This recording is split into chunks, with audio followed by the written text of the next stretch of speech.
أعوذ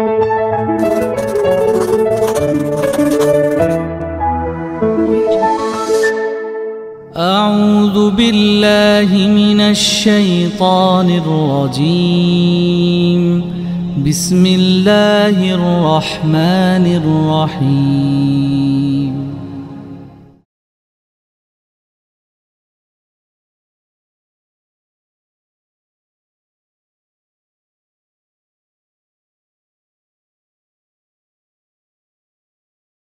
Hamdan wa syukran lillah, syada la ilaha illallah wahdahu la syarikalah, syadu anna Muhammadan abdu wa rasuluh. Allahumma sholli ala Muhammad wa ala alihi wa sahbihi ajmain, amma ba'du. Sahabat, hadirin partisipan di majelis ini, saya bersyukur atas beberapa pernyataan ya dari sahabat jamaah Zoom ini yang menyatakan, aduh Ustadz, nuhun ya ada Zoom setiap Sabtu, kenapa? Saya sudah tidak bisa jalan Ustadz, saya pakai kursi roda. Saya sudah tidak bisa jalan, saya hanya bisa duduk saja Ustadz, tidak bisa kemana-mana. Insya Allah. Jadi saya pengajian yang bisa saya dengar itu melalui media sosial, dan yang interaktif melalui Zoom ini, katanya Masya Allah. Ya, itu juga memang motivasi kita istiqomah di dalam kegiatan majelis di Zoom ini. Banyak majelis di setiap masjid, di setiap kelurahan ada pengajiannya. Tapi yang ini insya Allah ada juga yang membutuhkannya. Sahabat, untuk apa?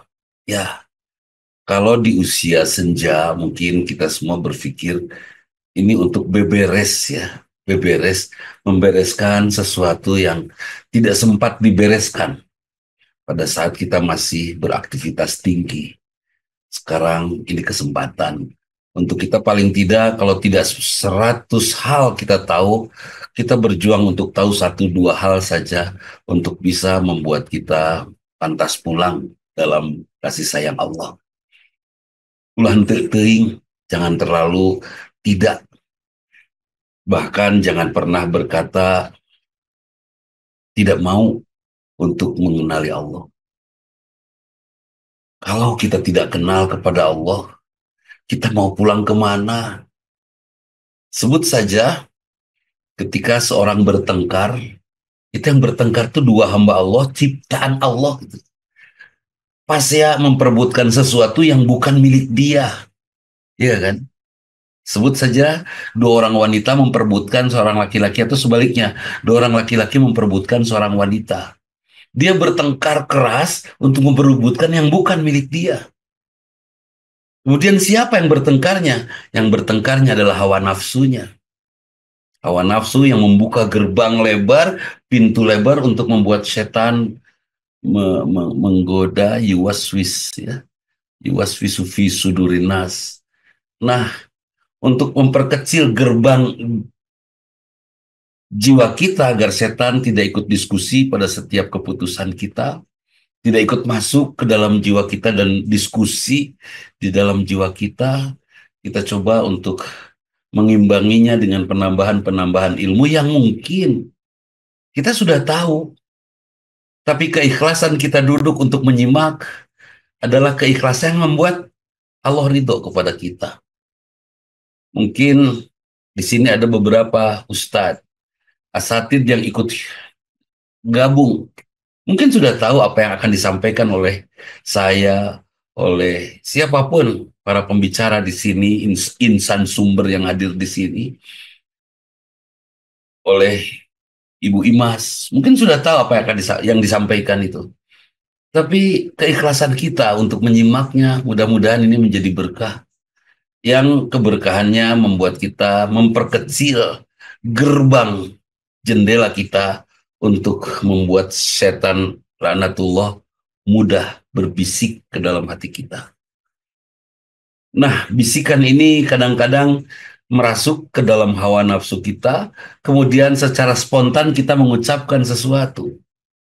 Kalau Bunda Imas akan menyampaikan tentang narasi kebaikan. Wallahu alam dari sudut pandang mana beliau akan menyampaikannya. Tetapi saya berpikir Pak Joko Susanto, saya berpikir begini, ini Pak Joko sedang buka headsetnya, jadi saya terkadang pasti. Jadi begini Pak Joko Susanto, ketika saya berbicara di media ini, kemudian ada satu saja yang tersinggung, misalnya Kang Deki tersinggung oleh ucapan saya di sini. Itu kan nafsu membuat saya tiba-tiba saya berbicara, terus Kang Deki tersinggung. Kang Deki langsung mengucapkan kalimat punten dalam bahasa kasar, gelo misalnya. Itu bahasanya bisa jadi doa dalam ketersinggungan posisi Kang Deki sebagai orang yang terzolimi.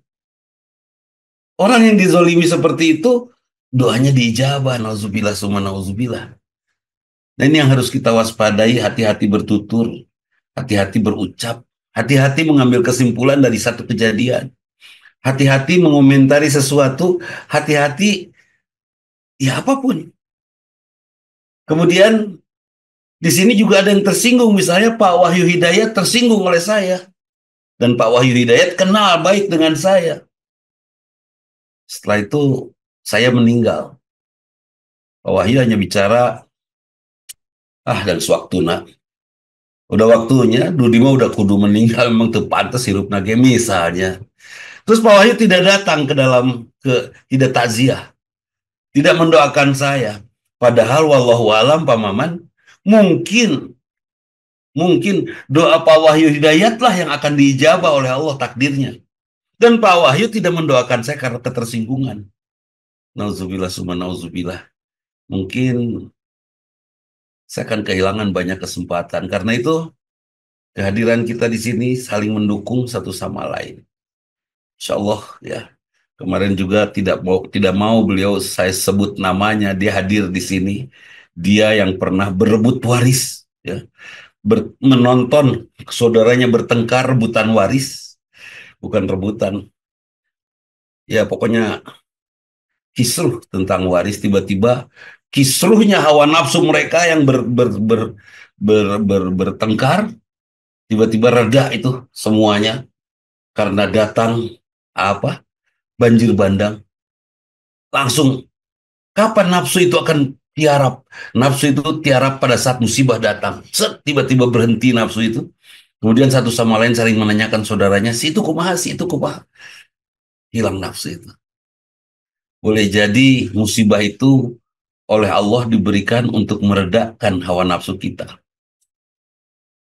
Ada meme yang saya tulis di status WhatsApp saya, tapi sudah selesai, bahwa manusia yang merasa benar jauh lebih menyeramkan daripada hantu. Iya kan? Asa bener, we. Kapan itu? Ketika nafsu memimpin diri kita. Nafsu memimpin diri dan ternyata nafsu itu bisa tiarap, bisa sementara berdiam, dan setan pergi tidak bisa berbisik ke dalam hawa nafsu kita karena nafsunya sudah menutup pintu. Akhirnya muncul sebentar kedamaian. Ingat kasus Indonesia NKRI melawan GAM waktu itu di Aceh. Akan terjadi perang besar Desember 26, tiba-tiba terjadi tsunami. Berhenti semua perang itu. Niat perang itu berhenti. Niat hawa nafsu itu berhenti. Masya Allah. Ini akibatnya saya berpikir setiap ada kejadian hawa nafsu siapa yang sedang diredakan oleh Allah. Insya Allah. Nah, sahabat, yang tidak tersadari, yang kerap terlupakan, yaitu tutur yang hadir dari nafsu yang tidak terkendali. Tiba-tiba bicara aja spontan. Berkomentar aja spontan, mendengar sesuatu langsung negatif. Melihat sesuatu langsung negatif. Padahal Masya Allah, mungkin yang kita dengar negatif, mungkin ada maksud-maksud Allah yang positif. Atau dari bersangkutan. Ya, kita menyimaknya jangan langsung dari nafsu, langsung jelek. Atau mengucapkannya dengan nafsu, langsung jelek di hati. Kalau saya sih berpikir, Ya Allah, jangan sampai ada orang yang tersinggung oleh kita. Jangan sampai ada orang tersakiti oleh kita. Yang boleh jadi dia yang tersakiti itu, yang doanya justru direncanakan oleh Allah di Lauhil Mahfud akan diijabah. Prof. Azali, doanya akan diijabah untuk saya. Dan kebetulan saya akan meninggal duluan misalnya. Dan saya berjuang untuk tidak menyinggung Prof. Azali. Dan Prof. Azali baik-baik saja kepada saya, bahkan berpersepsi baik. Suatu saat saya meninggal, 1.000 orang berdoa mungkin akan diabaikan. Dan orang berdoa akan semakin beriman pada Allah. Dan doa Prof. Azali sudah ditakdirkan di Lauhil Mahfud. Allahu alam, diijabah, selesai sudah. Bulia, tiba-tiba doa Bulia diijabah oleh Allah mendoakan saya. Bisa saja ya Bu Lia Zakaria. Itu luar biasa itu. Jadi hati-hati dengan lisan kita. Jangan sampai tutur kata kita membuat siapapun tersinggung. Misalnya di kendaraan umum, kita ngobrol, ternyata yang sebelah kita tidak kita kenal, dia tersinggung. Kemudian dia mengatakan, gelos ya, misalnya gitu ya kasarnya. Itu jadi doa itu kita, ya Allah. Kalau tidak jadi kita gila, mungkin kecerdasan kita akan turun. Bisa saja kita menjadi Alzheimer sebelum waktunya. Atau jadi pikun sebelum waktunya. Bisa saja. Usia pikun tuh misalnya 99, umur 65 sudah pikun misalnya. Gara-gara sering kita disumpah serapahi oleh orang-orang mengatakan seperti itu. Masya Allah. Mungkin Bu Imas nanti akan menyampaikan hal yang lebih dalam lagi. Saya hanya melihat dari judul yang disampaikan oleh Bu Imas, saya melihat seperti itulah sudut pandang saya. Hati-hati menyimak kata-kata siapapun, jangan langsung mengambil kesimpulan, apalagi kesimpulan negatif, kemudian menghadirkan marah, atau hati-hati bertutur, jangan sampai ada orang tersinggung, ya kan? Yang tidak ada niat kita menyinggung, tetapi karena kita tidak hati-hati, akhirnya ada yang tersinggung, Masya Allah. Karena itu Rasulullah pernah mengatakan, hati-hati dengan lisan kamu, karena lisan dunia bisa bertengkar, ya, karena lisan kedamaian bisa hilang. Mengkaning yang lisannya rada-rada serampangan itu perempuan ya, karena fast track dari hati langsung ke lisan. Ya, suami tercium aromanya, aroma badannya nggak enak, itu jarang perempuan nyaring memfilter ucapannya. Bapak meni bau, langsung itu teh. Padahal ya Allah, bapak teh disebut bau teh tersinggung kan itu ya, bisa saja. Atau bapaknya rada kucel langsung kelihatan sama istrinya atau sama siapa, akang meni kucel gitu, meni amit-amit, ya Allah. Sok ari ibu dikitukan ku bapak tersinggung mual Bu Hani, Bu Hani meni kucel gitu, amit-amit, mungkin Bu Hani akan marah kalau, tapi ketika Bu Hani berkomentar tentang saya, Dudi meni kucel gitu, saya mungkin akan bertahan diam, alah, tapi tersinggung. Hati-hati, meskipun wanita punya karakter fast track ya, Prof. Iva, itu ah, dari hati apa yang terlihat langsung meledak. Untung itu juga mungkin ya budaya ya, kenapa Nabi itu nggak ada yang perempuan. Kebayang umatnya tersinggungannya semua. Hayo we semua umat teh kararehel kepada nabinya yang perempuan, yang karena fast track itu dari hatinya langsung ke lisannya, ya Rabbana. Karena itu hati-hati dengan lisan kata Rasulullah. Kenapa hati-hati dengan lisan? Karena lisan itu, dan kita tahu ya Pak Budi, Pak Joko, lidah, lidah. Ada ayat lagu namun Prof. Azali pasti hafal lagu ini. Memang lidah tak bertulang kan gitu ya. Pasti hafal itu mah lagu lagu generasi kita itu. Tidak terbatas kata-katanya. Betul, lidah tidak bertulang. Semakin kita berdoa, sepertinya kita semakin merasa bahwa Allah itu begitu dekat dengan kita. Dan kedekatan ini yang seyogianya membuat kita akhirnya semakin merunduk. Yang saya takut adalah ketika kita berusaha mendekat, tetapi salah dalam mendekati Allah, kita malah menjadi orang yang oleh Allah dikufurkan pada akhir hayat kita di saat-saat yang krusial untuk kita mendapatkan keamanan atau perlindungan dari Allah Subhanahu wa Ta'ala. Kenapa demikian? Sebab banyak sekali ayat-ayat Allah yang menyatakan bahwa bagaimana kita beribadah tetapi tertolak, subhanallah. Ya, yang ujung-ujungnya Allah selalu mengatakan dengan kalimat afala ta'qilun. Nah, afala tatafakkar, apakah kamu tidak berakal, apakah kamu tidak berpikir. Jadi itu ayat itu bukan untuk orang-orang non-muslim, tapi untuk orang muslim. Karena Quran adalah petunjuk bagi orang-orang muslim, bagi kita. Saat kita melihat, saya membaca ya, ayat yang ada ujungnya seperti itu, afala ta'qilun. Waduh, apakah saya termasuk orang yang tidak menggunakan akal sehingga saya tidak memanfaatkan sujud saya, ibadah saya kepada Allah untuk membuat saya dekat dengan Allah. Malah sujud tadi seperti Bunda Imas katakan, malah sujud saya hanya untuk kepentingan di mana saya mendewakan hawa nafsu. Sampai sepertinya kalau tidak diijabah itu kesal kita. Kesalnya gini ya Bu Yanti, Herianti, kalau Bu Yanti berdoa, Bu Emilia Hambali berdoa, terus doa itu udah berbulan-bulan, bertahun-tahun tidak saja diijabah. Mungkin mudah-mudahan sih semakin merunduk ya kita. Mungkin ada kalimat, ya Allah kenapa engkau tidak kabulkan saja? Agak kesal. Kenapa kesal? Karena nafsu kita tidak dipenuhi. Hmm. Tidak dituruti oleh Allah Subhanahu wa Ta'ala. Ini kan, nah ini mudah-mudahan yang hadir di sini Bunda Imas, pada saat Bu Eros Nurhayati berdoa kemudian merasa tidak diijabah, bahkan ketika tidak diijabah, dia merasakan betul bahwa Allah sedang mengumpulkan semua permintaannya untuk diberikannya di surga nanti. Nah, ini kan luar biasa. Jadi, dan bentuk doa itu Bu, pernah saya sampaikan nih Kang Agus Sarifuddin ini. Kang Agus, ada doa yang langsung diijabah, ada doa yang tidak langsung diijabah. Kalau kalau ada pengamen kepada saya datang, terus dia nyanyinya nggak enak, suaranya nggak karuan, nyanyinya tuh pararugo, nyanyi naon itu cepat daripada gandeng saya kasih dia, iya kan? Terus satu saat datang penyanyi yang datang kepada saya, misalnya Dewi Yul nyanyi dan lagunya enak.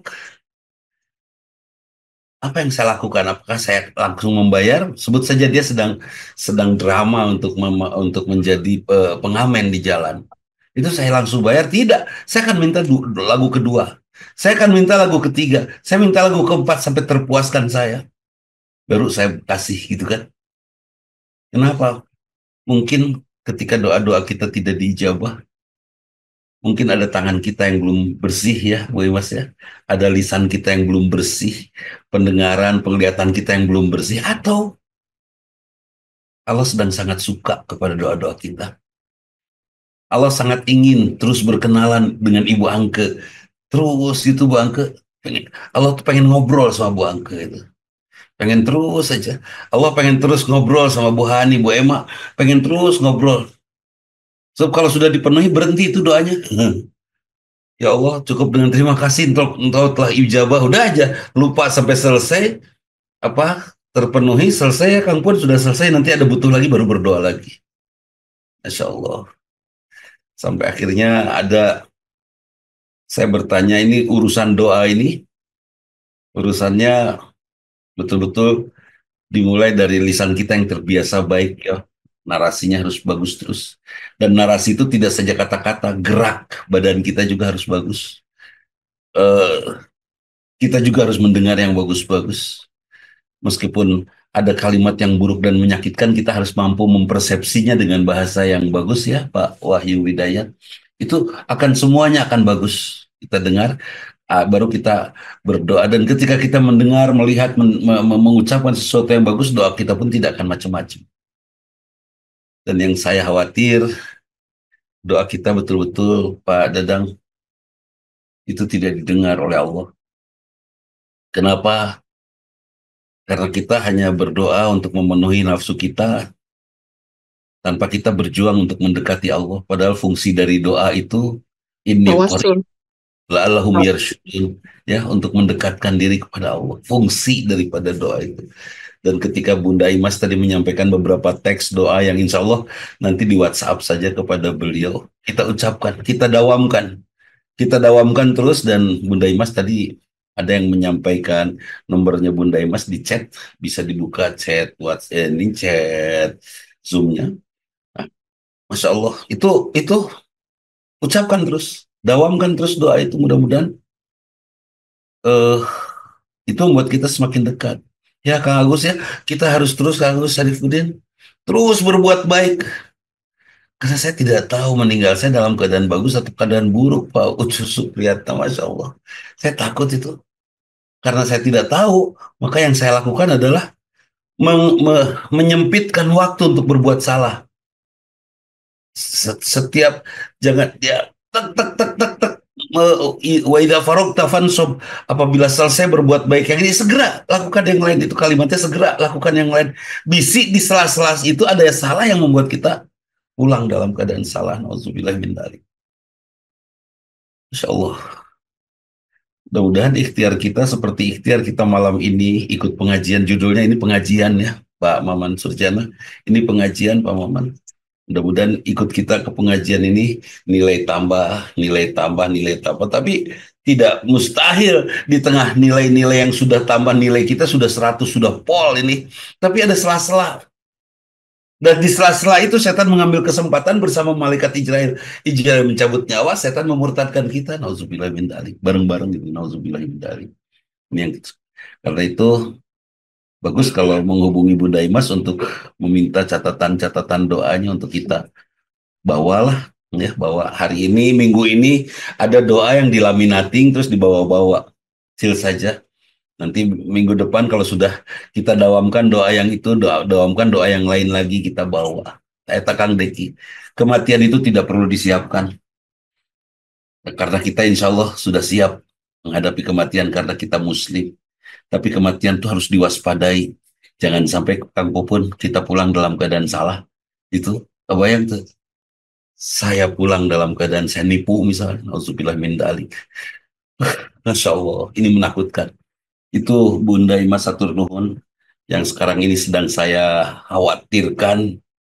Karena itu ya, dengan menggunakan fasilitas yang Allah berikan. Apa fasilitas yang Allah berikan? Waktu, tenaga, dan harta. Dengan menggunakan ini, Pak Maman, udahlah saya habiskan semuanya. Untuk apa? Ya, termasuk juga bahasa, ilmu ya, dan lain-lain. Yang paling besarnya ini waktu, tenaga, dan harta. Ini kita habiskan. Mudah-mudahan harta tidak harus membuat kita bertanggung jawab di akhirat nanti. Waktu juga tidak harus membuat kita bertanggung jawab di akhirat nanti.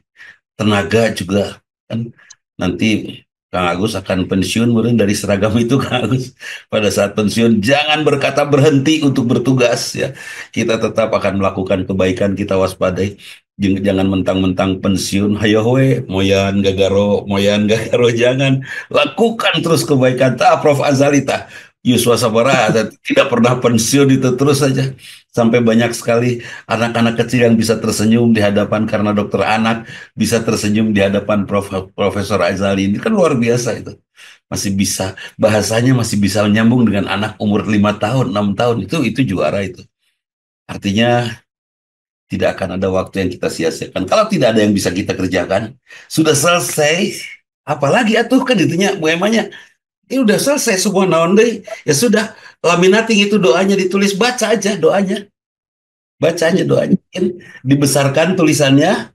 Kalau nggak bisa, minta tolong kepada ahlinya di rental komputer. Ya, tolong tulis. Nanti saya bikinkan ini saat flyer-flyer doa, biar sama ibu bapak juga di-share. Dan ini Ya, semuanya menjadi multi level ya, amal soleh, betul, betul, jariah, betul. jariah semua. Jadi ada yang minta doa, mau lewat saya boleh disampaikan WhatsApp-nya, Instagram-nya Ustaz Dudi. Atau Ya. misalkan ibu sendiri langsung aja kasih sama ibu bapak. Mangga silahkan nanti. Kalau Dibikin flyer, saya ya udah itu dibikin flyer. di-share. Dan kalau ada doa-doa yang catat ya, doa itu tidak semua meme doa itu harus kita baca. Karena ternyata ada doa yang eh, nyasab itu.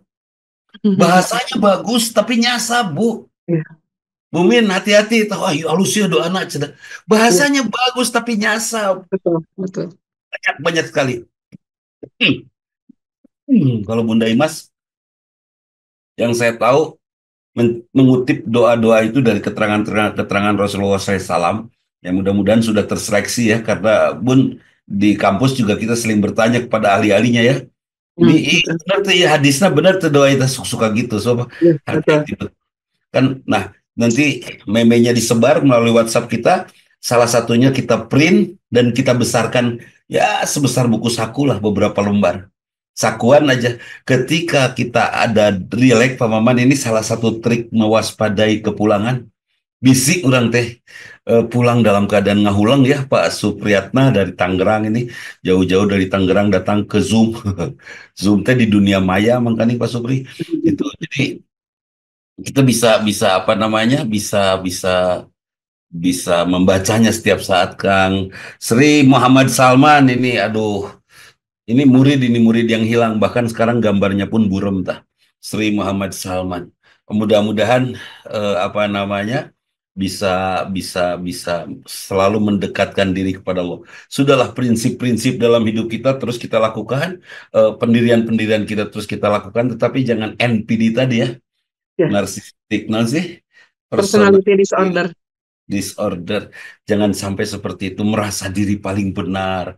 Nah, doa ini diantaranya juga meredam itu NPD itu narsistik itu sok deh udah ngedoa ya Allah ampuni aku ya Allah engkau yang maha besar ampuni aku kira-kira pantas nggak untuk narsis secara psikologis itu akan membentuk satu bentuk kepribadian di mana kita akan melepas diri dari NPD itu ya.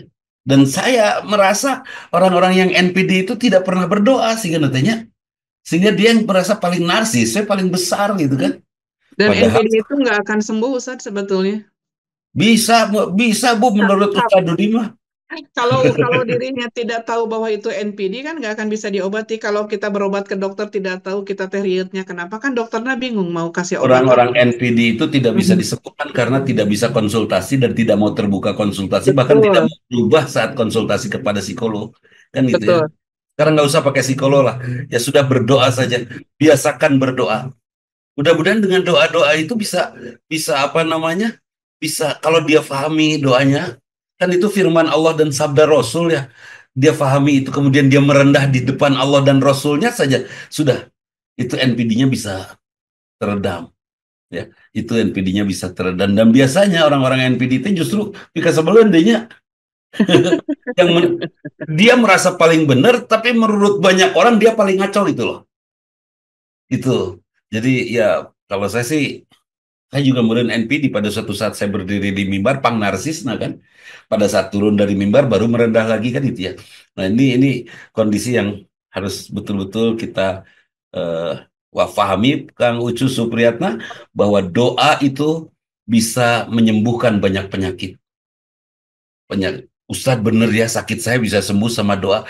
Ketika doa itu difahami betul, dihayati betul.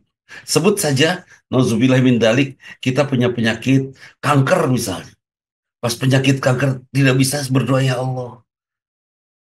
Serahkan semuanya padamu. Pakai bahasa kita. Seandainya aku masih layak sembuh dan bermanfaat, sembuhkan ya Allah. Seandainya kembalinya saya ke haribaanmu jauh lebih baik dan mendapatkan surga darimu aku ikhlas ya Allah lepas dia dari keluhannya tentang penyakit itu sudah 50% sembuh itu iya kan cek dokter ya tadi 50% sembuh itu pada saat dia sudah tidak merasakan penyakitnya bermasalah penyakitnya jadi masalah itu sembuh itu oh ternyata doa itu betul-betul ke intinya bukan doa modelnya kepasrahan dan kepasrahan itu tidak bisa bu bu tidak bisa Bu Ida kepasrahan itu tidak bisa begini pasrah nggak bisa harus ada kalimat pengantar untuk bisa mendukung hadirnya kepasrahan apa itu Bu Lia Prihadi kepasrahan itu harus diantar doa oleh doa dan doa bisa membuat kita pasrah seperti pada saat mau makan apa doa makan Ustaz Hasim Ustaz Hasim mau ulang wae curang dia mah nikmatnya ngadangukeun we eh doa makan Allahumma barik lana fima razaqtana misal dari situ saja sudah Terserah apapun makanan yang ada di dalam piring itu, saya sudah meminta kepada Allah dan insya Allah Allah mengabulkan. Ya Allah, berikan kepada saya berkah dari rizki yang kau berikan pada kami kan. Dan lindungi dari rizki itu saya mendapatkan siksa lindungi saya dari siksa api neraka. Udah tenang itu. Bu eta teh tangan lupa ya Bu ya, nggak cuci tangan dulu. Astagfirullah itu setengahnya saya atau setelah Allah akan melindungi saya kan itu meureun. Da mah hilap teu dihaja kan itu. Itu ya Allah pasrah pisan. Pasrah pisan terus ngelihat istri cerewet, suami teh pendiam. Ya Allah. Lalu anugerahmu ya Allah saya punya hiburan itu teu kudu make baterai gandeng terus alhamdulillah. Nuhun ya Allah. Itu teh enak itu teh. Menyenangkan itu. Terus ada istri yang terus kerjaan minta aja sama suaminya itu juga membahagiakan. Ya Allah, sengaja mas sodako hese ya nu menta nuhun ya Allah. Broken it sudah ke istri. Sudah dan ketika seorang suami memberi banyak kepada istrinya, Allah pun akan membalasnya Kang Agus berlipat ganda itu kepada suami yang banyak memberi kepada istri. Kalau nyumbang ke madrasahnya Dudi Mutakin dibalas kali 10 oleh Allah. Tapi kalau nyumbangnya kepada istri, nyumbang sodako kepada istri, itu berlipat ganda. Di Indonesia umumnya istri bersodako kepada suaminya dengan memberi makan. Bu Yanti memberi makan, menyiapkan makan untuk suami itu sodako. Apa coba hadiahnya dari Allah dari sodako-sodako istri kepada suaminya? Umur panjang, sehat, ngomong lincah kene, suami meninggal masih bisa lari pagi kan, artinya jag-jag terus kan itu ya. So, saya melihat ada ibu bapak umur 72 tahun ngariung. Ibu-ibu mau burber teh. Dari sini ke meja itu ngambil kue. Dari meja ini ke meja terus saya burber gitu tah. Bapak-bapak nama cara rici kan nungguan maut gitu tah. Tidak lincah bapak-bapak nama. Masya Allah itu hadiah dari Allah untuk ibu yang bersodakoh dengan menyiapkan makan kepada istri, kepada suami itu kan luar biasa itu. Mudah-mudahan Bu Imas atur nuhun sudah memberikan kepada kami bekal. Insya Allah doa-doa itu akan kami jadikan bacaan hari-hari. Ketika kami sudah tidak berkegiatan, sebut saja ada jeda waktu tidak berkegiatan. Nanti Kang Agus mungkin akan menyimpan doa itu di dashboardnya ya Kang Agus ya.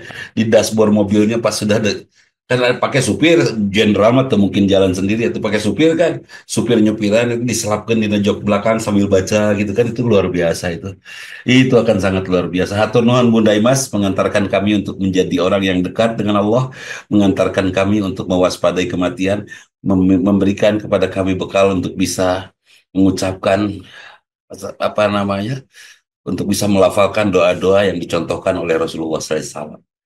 Mohon maaf ya. Ingat nanti bulan sabar hadik. Bulan April nah ini. Bulan Mei tanggal 17 pokoknya mereka diingetannya terus.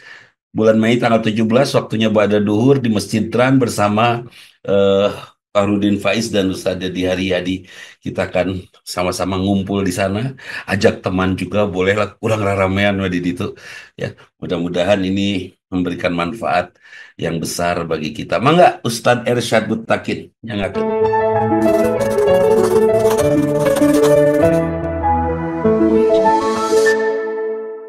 أعوذ بالله من الشيطان الرجيم بسم الله الرحمن الرحيم